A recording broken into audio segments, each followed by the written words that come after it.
बीडमध्ये संतोष देशमुख खून प्रकरणातील सुनावणी आज न्यायालयात पार पडली. या पुढची सुनावणी 7 फेब्रुवारीला होणार आहे.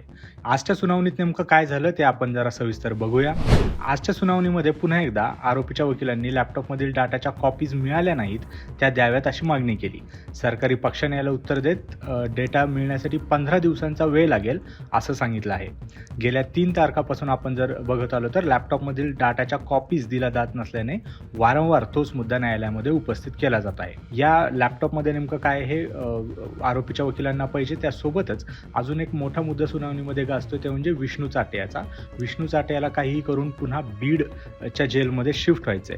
तर आज सुद्धा न्यायालयाच्या सुनावणी दरम्यान आरोपी विष्णू चाटे याच्या बीड जेलमध्ये ठेवण्यासंदर्भातील अर्जावर सरकारी पक्षाने आपलं म्हणणं मांडलं. सरकारी पक्ष काय म्हणाला तर आरोपीला दुसऱ्या जेलमध्ये हलवण्यासंदर्भातील अधिकार हे जेल प्रशासनाचा असल्याचे सरकारी पक्षाने म्हणले आहे. यावर पुढील सुनावणीत निर्णय दिला जाण्याची सुद्धा शक्यता आहे. यातील पुढील सुनावणीमध्ये ठरणार आहे की विष्णू चाटे नेमकं कुठल्या जेलमध्ये जाणार आहे किंवा बीड जेलमध्ये जाणार आहे. आणि बीड जेलमध्ये एकंदरच वाल्मिक कराडने धमकवणं, जेलरला, या सगळ्या गोष्टी बाहेर येत होत्या. या पार्श्वभूमीवर विष्णू चाटेला खरंच बीडच्या जेलमध्ये हलवण्यात येतं का याकडे सगळ्यांचं लक्ष लागलं आहे. यापूर्वी विष्णू चाटे याचा एक अर्ज न्यायालयाने सुद्धा फेटाळला होता. संतोष देशमुख खून प्रकरणातील ही सुनावणी आज संपली आहे आणि इथून पुढची सुनावणी ही 7 फेब्रुवारीला होणार असल्याचं सध्या माहिती मिळत आहे. अशाच माहितीपर व्हिडिओसाठी सरकारनामाला नक्की सबस्क्राईब करा.